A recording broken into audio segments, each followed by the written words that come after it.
ସମସ୍ତଙ୍କୁ 1857 ମସିହା ମହାନ ବିଦ୍ରୋହର ଦ୍ୱିତୀୟ ଭାଗ ଭିଡ଼ିଓଟିକୁ ସ୍ୱାଗତ ଜଣାଉଛି। ପିଲାମାନେ, ତୁମର ବାର୍ଷିକ ପରୀକ୍ଷାରେ 1857 ମସିହାର ମହାନ ବିଦ୍ରୋହ ଯଦି ଡାଇରେକ୍ଟ ପ୍ରଶ୍ନ ଆସେ, ତାହେଲେ ତମେ ପ୍ରଥମେ 1857 ମସିହାର ମହାନ ବିଦ୍ରୋହ ବିଷୟରେ ସଂକ୍ଷିପ୍ତ ବିବରଣୀ ପ୍ରଦାନ କରିବ।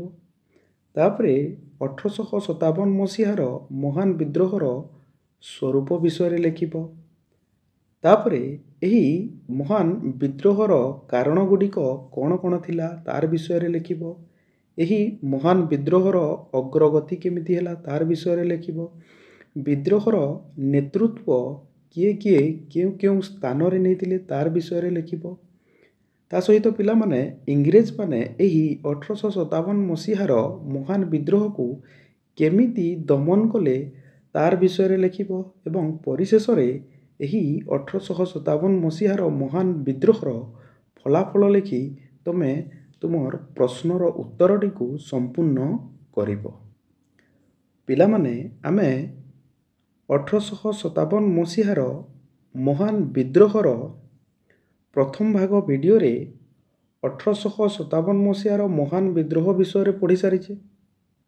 ତା ସହିତ ଆମେ 1857 ମସିହାର ମହାନ ବିଦ୍ରୋହର ସ୍ୱରୂପ ବିଷୟରେ ମଧ୍ୟ ପ୍ରଥମ ଭାଗ ଭିଡ଼ିଓରେ ଆମେ ପଢ଼ି ସାରିଛେ। ଆଜି ଏହି ଦ୍ୱିତୀୟ ଭାଗ ଭିଡ଼ିଓରେ ଆମେ ଏହି 1857 ମସିହାର ମହାନ ବିଦ୍ରୋହର କାରଣ ଗୁଡ଼ିକ କ'ଣ କ'ଣ ଥିଲା ତାର ବିଷୟରେ ଜାଣିବା।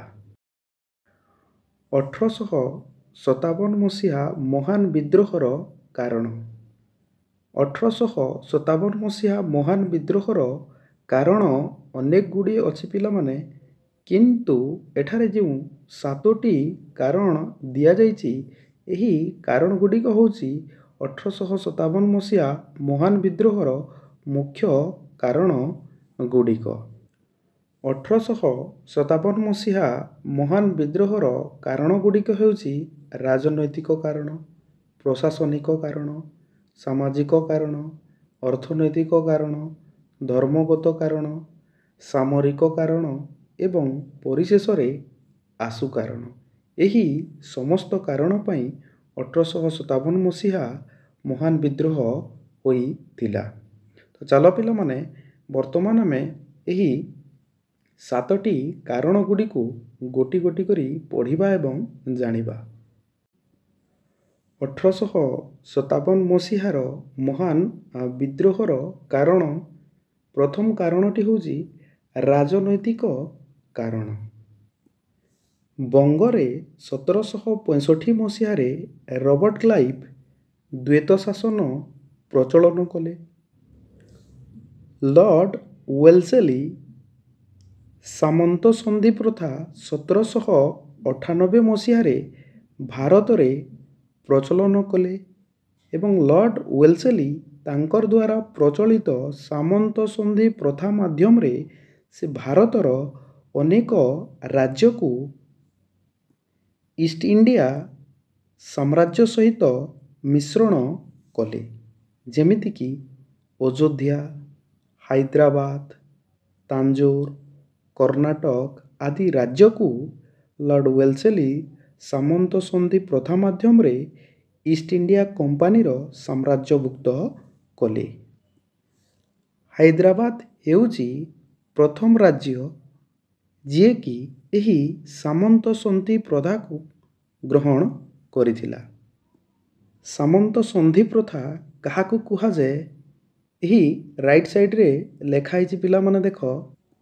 ସାମନ୍ତ ସନ୍ଧି ପ୍ରଥା ଇଷ୍ଟ ଇଣ୍ଡିଆ କମ୍ପାନୀ ଓ ଭାରତୀୟ ରାଜାମାନଙ୍କ ମଧ୍ୟରେ ହୋଇଥିଲା। ଭାରତୀୟ ରାଜାମାନଙ୍କୁ ଇଷ୍ଟ ଇଣ୍ଡିଆ କମ୍ପାନୀର ଏକ ସେନା ବାହିନୀ ରଖିବାକୁ ପଡ଼ୁଥିଲା। ତା ସହିତ ସେନାବାହିନୀର ଖର୍ଚ୍ଚ ମଧ୍ୟ ରାଜାଙ୍କୁ ଦେବାକୁ ପଡ଼ୁଥିଲା। ଏହି ସେନାବାହିନୀ ରାଜାଙ୍କର ସାମ୍ରାଜ୍ୟକୁ ଆକ୍ରମଣରୁ ରକ୍ଷା କରୁଥିଲା। ରାଜା ସେନାବାହିନୀର ଖର୍ଚ୍ଚ ଦେଇ ନ ପାରିଲେ ରାଜାଙ୍କ ସାମ୍ରାଜ୍ୟ ଇଷ୍ଟ ଇଣ୍ଡିଆ କମ୍ପାନୀର ସାମ୍ରାଜ୍ୟରେ ମିଶ୍ରଣ ହୋଇ ଯାଉଥିଲା। ଏହି ପ୍ରଥାକୁ ସାମନ୍ତ ସନ୍ଧି ପ୍ରଥା କୁହାଯାଏ। ଏହି ସାମନ୍ତ ସନ୍ଧି ପ୍ରଥା ଇଷ୍ଟ ଇଣ୍ଡିଆ କମ୍ପାନୀ ଏବଂ ଭାରତୀୟ ରାଜାମାନଙ୍କ ମଧ୍ୟରେ ହୋଇଥିଲା। ଲର୍ଡ଼ ଡେଲହାଉସି ପ୍ରଚଳନ କରିଥିଲେ ରାଜସ୍ୱ ଲୋପ ନୀତି 1848 ମସିହାରେ। ଲର୍ଡ଼ ଡେଲହାଉସି ରାଜସ୍ୱ ଲୋପ ନୀତି ମାଧ୍ୟମରେ ଭାରତର ଅନେକ ଗୁଡ଼ିଏ ରାଜ୍ୟକୁ ସେ ମିଶ୍ରଣ କରିଦେଇଥିଲେ ଇଷ୍ଟ ଇଣ୍ଡିଆ କମ୍ପାନୀର ସାମ୍ରାଜ୍ୟରେ, ଯେମିତିକି ସାତାରା, ଯୋଧପୁର, ଭଗତ, ଝାନ୍ସୀ, ସମ୍ବଲପୁର, ଉଦୟପୁର, ନାଗପୁର ଇତ୍ୟାଦି ରାଜ୍ୟକୁ ସେ ଏହି ରାଜସ୍ୱ ଲୋପ ନୀତି ମାଧ୍ୟମରେ ଇଷ୍ଟ ଇଣ୍ଡିଆ କମ୍ପାନୀ ସାମ୍ରାଜ୍ୟଭୁକ୍ତ କରିଥିଲେ। ରାଜସ୍ୱ ଲୋପ ନୀତି କାହାକୁ କୁହାଯାଏ? ଏଠି ରାଇଟ୍ ସାଇଡ଼୍ରେ ତଳେ ଲେଖା ହେଇଛି, ଦେଖ ପିଲାମାନେ, ରାଜସ୍ୱ ଲୋପ ନୀତି ଅନୁସାରେ ଯଦି ଭାରତର ରାଜାଙ୍କର ଉତ୍ତରାଧିକାରୀ ହେବା ପାଇଁ ପୁତ୍ର ସନ୍ତାନ ନଥାଇ ରାଜା ମୃତ୍ୟୁବରଣ କରନ୍ତି, ରାଜାଙ୍କ ମୃତ୍ୟୁବରଣ ପରେ ତାଙ୍କ ସାମ୍ରାଜ୍ୟ କମ୍ପାନୀ ସାମ୍ରାଜ୍ୟ ସହିତ ମିଶି ଯାଉଥିଲା। ଏହାକୁ ରାଜସ୍ୱ ଲୋପ ନୀତି ବୋଲି କୁହାଯାଏ। ଏହି ସାମନ୍ତ ସନ୍ଧି ପ୍ରଥା ତା ସହିତ ରାଜସ୍ୱ ଲୋପ ନୀତି ଦ୍ୱାରା ଭାରତର ଅନେକ ରାଜ୍ୟ ଇଷ୍ଟ ଇଣ୍ଡିଆ କମ୍ପାନୀ ସାମ୍ରାଜ୍ୟଭୁକ୍ତ ହେଲା, ଯଦ୍ୱାରା ଅନେକ ଲୋକ ତାଙ୍କର ଜୀବିକା ହରାଇଲେ। ଠିକ୍ ସେହି ସମୟରେ ଲର୍ଡ଼ କ୍ୟାନିଂ ମୋଗଲମାନଙ୍କୁ ଲାଲକିଲ୍ଲାରୁ ବାହାରି ଯିବା ପାଇଁ ମଧ୍ୟ ନିର୍ଦ୍ଦେଶ ଦେଲେ। ସେହି ସମୟରେ ମୋଗଲମାନେ ଲାଲକିଲ୍ଲାରେ ହିଁ ବସବାସ କରୁଥିଲେ। ଏହି ସମସ୍ତ ରାଜନୈତିକ କାରଣ ଯୋଗୁଁ 1857 ମସିହାର ମହାନ ବିଦ୍ରୋହ ହୋଇଥିଲା। ଦ୍ୱିତୀୟ କାରଣଟି ହେଉଛି ପ୍ରଶାସନିକ କାରଣ। ଇଷ୍ଟ ଇଣ୍ଡିଆ କମ୍ପାନୀର ସଦସ୍ୟମାନେ ଇଂଲଣ୍ଡରୁ ଭାରତକୁ ଆସୁଥିବା ନିର୍ଦ୍ଦେଶ ଅନୁସାରେ ଭାରତକୁ ଶାସନ କରୁଥିଲେ। ଇଷ୍ଟ ଇଣ୍ଡିଆ କମ୍ପାନୀର ସଦସ୍ୟମାନେ ଭାରତୀୟମାନଙ୍କୁ ଘୃଣା ଚକ୍ଷୁରେ ଦେଖୁଥିଲେ। ଇଂରେଜମାନେ ଭାରତୀୟମାନଙ୍କୁ ନିମ୍ନ ପଦବୀରେ ନିଯୁକ୍ତି ପ୍ରଦାନ କରୁଥିଲେ ଏବଂ ଇଂରେଜମାନେ ସମସ୍ତ ଉଚ୍ଚ ପଦବୀରେ ନିଯୁକ୍ତି ପାଉଥିଲେ। ଭାରତୀୟମାନଙ୍କୁ ନିମ୍ନ ପଦବୀରେ ନିଯୁକ୍ତି ପ୍ରଦାନ କରାଯାଉଥିଲା। କେଉଁ କେଉଁ ନିମ୍ନ ପଦବୀରେ ନିଯୁକ୍ତି ପ୍ରଦାନ କରାଯାଉଥିଲା? ଦେଖ ପିଲାମାନେ, ପିଅନ, ଚପରାସୀ, କିରାଣୀ ଇତ୍ୟାଦି ନିମ୍ନ ପଦବୀରେ ଭାରତୀୟମାନଙ୍କୁ ଇଂରେଜମାନେ ନିଯୁକ୍ତି ପ୍ରଦାନ କରୁଥିଲେ। ଆହୁରି କ'ଣ ହୋଇଛି ପିଲାମାନେ ଦେଖ, ସାଧାରଣ ଲୋକମାନେ ନ୍ୟାୟ ପାଇପାରିଲେ ନାହିଁ। ତା ସହିତ ଲୋକମାନଙ୍କୁ ନିର୍ଦ୍ଦୋଷରେ ଇଂରେଜମାନେ ଦଣ୍ଡ ଦେଲେ, ଯଦ୍ୱାରା ଭାରତୀୟମାନେ ବା ଭାରତର ଲୋକମାନେ ହତାଶ ହୋଇଗଲେ ଏବଂ ସେମାନେ 1857 ମସିହାର ମହାନ ବିଦ୍ରୋହ କଲେ। ପରବର୍ତ୍ତୀ କାରଣଟି ହେଉଛି ସାମାଜିକ କାରଣ। ଲର୍ଡ଼ ୱିଲିୟମ ବେଣ୍ଟିକ୍ ଭାରତରେ ପ୍ରଚଳିତ ଥିବା ସତୀଦାହ ପ୍ରଥା 1829 ମସିହାରେ ଉଚ୍ଛେଦ କଲେ। ଲର୍ଡ଼ ଡେଲହାଉସି 1850 ମସିହାରେ ଜାତି ଅକ୍ଷମତା ଦୂରୀକରଣ ଆଇନ ପ୍ରଚଳନ କଲେ। ଏହି ଜାତି ଅକ୍ଷମତା ଦୂରୀକରଣ ଆଇନ ଅନୁସାରେ ସମସ୍ତେ ଯଥା ବ୍ରାହ୍ମଣ, କ୍ଷତ୍ରିୟ, ବୈଶ୍ୟ, ଶୂଦ୍ର ସମସ୍ତେ ସମାନ ହୋଇଗଲେ।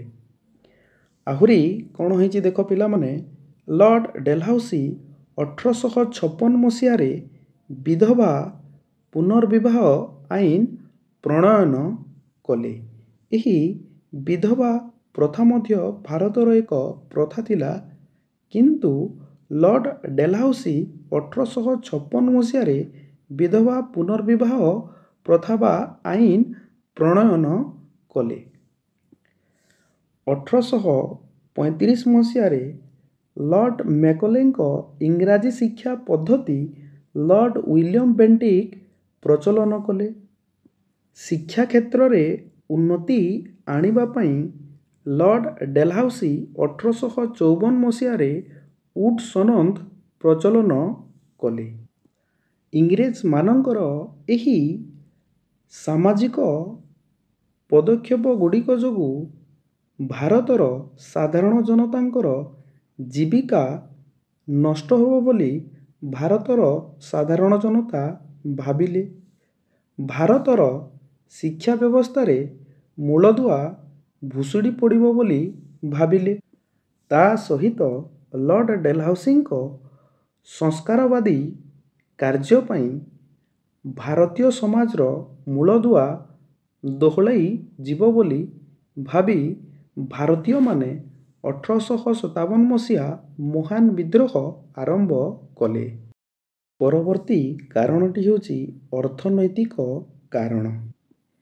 ଇଂରେଜମାନେ ଭାରତରୁ ବହୁତ କମ୍ ଦାମରେ କଞ୍ଚାମାଲ କିଣିଲେ ଏବଂ ସେହି କଞ୍ଚାମାଲକୁ ଇଂଲଣ୍ଡକୁ ନେଇ ଇଂଲଣ୍ଡରେ ନୂତନ ବସ୍ତୁ ତିଆରି କଲେ ଏବଂ ସେହି ନୂତନ ବସ୍ତୁରେ ଇଂଲଣ୍ଡରେ ପ୍ରସ୍ତୁତ ଛାପା ଦେଇ ସେହି ବସ୍ତୁକୁ ଭାରତରେ ଆଣି ବିକ୍ରି କଲେ।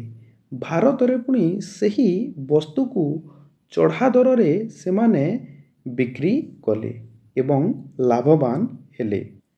ଠିକ୍ ସେହି ସମୟରେ ଭାରତୀୟ କୁଟୀର ଶିଳ୍ପର ବିନାଶ ହେଲା। ବିତ୍ତର ପ୍ରବାହ ଯୋଗୁଁ ଭାରତର ଅର୍ଥନୀତି ଦିନକୁ ଦିନ ଦୁର୍ବଳ ହେବାକୁ ଲାଗିଲା।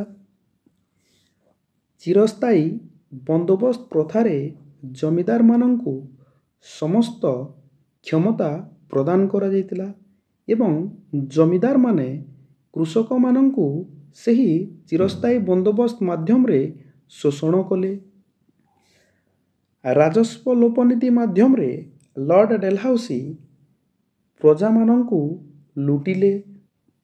ଏକ ଆକଳନରୁ ଜଣାପଡ଼େ ପିଲାମାନେ 1837ରୁ 1838 ମସିହା ମଧ୍ୟରେ ଇଂରେଜମାନେ 20.8 ଲକ୍ଷ ପାଉଣ୍ଡ ଭାରତରୁ କର ଆଦାୟ କରି ଇଂଲଣ୍ଡକୁ ପ୍ରେରଣ କରିଥିଲେ, ଯାହାକି 1857-58 ମସିହାରେ ବୃଦ୍ଧି ପାଇଯାଇଥିଲା, ଯେମିତିକି 20.8 ଲକ୍ଷ ପାଉଣ୍ଡରୁ ବୃଦ୍ଧି ପାଇକି 23.25 ଲକ୍ଷ ପାଉଣ୍ଡ ହୋଇଯାଇଥିଲା ଏବଂ ଏହି ସମସ୍ତ ଅର୍ଥନୈତିକ କାରଣ ଯୋଗୁଁ ଭାରତରେ 1857 ମସିହାରେ ଇଷ୍ଟ ଇଣ୍ଡିଆ କମ୍ପାନୀ ତଥା ଇଂରେଜମାନଙ୍କ ବିରୁଦ୍ଧରେ ଏକ ମହାନ ବିଦ୍ରୋହ ଆରମ୍ଭ ହୋଇଥିଲା। ପରବର୍ତ୍ତୀ କାରଣଟି ହେଉଛି ଧର୍ମଗତ କାରଣ। ଇଂରେଜମାନେ ଭାରତରେ ଧର୍ମ କ୍ଷେତ୍ରରେ ହସ୍ତକ୍ଷେପ କରିଥିଲେ।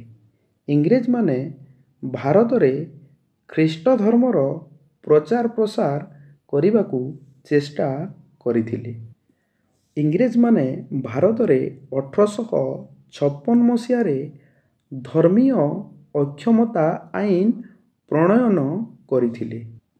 ଏହି ଧର୍ମୀୟ କ୍ଷମତା ଆଇନ ଅନୁସାରେ ଯଦି ଜଣେ ଭାରତୀୟ ତାର ଧର୍ମ ପରିବର୍ତ୍ତନ କରିବ, ତାହେଲେ ତାର ଜାତି ତଥା ତାର ସମ୍ପତ୍ତିରେ କୌଣସି ପରିବର୍ତ୍ତନ ହେବ ନାହିଁ ବୋଲି ବର୍ଣ୍ଣନା କରାଯାଇଥିଲା।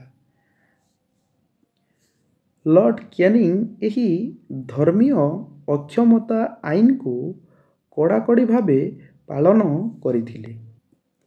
ଆହୁରି ହିନ୍ଦୁ ସୈନ୍ୟମାନଙ୍କୁ ଇଂରେଜମାନେ ମସ୍ତକରେ ତିଳକ ଧାରଣ କରିବାକୁ ବାରଣ କରିଥିଲେ।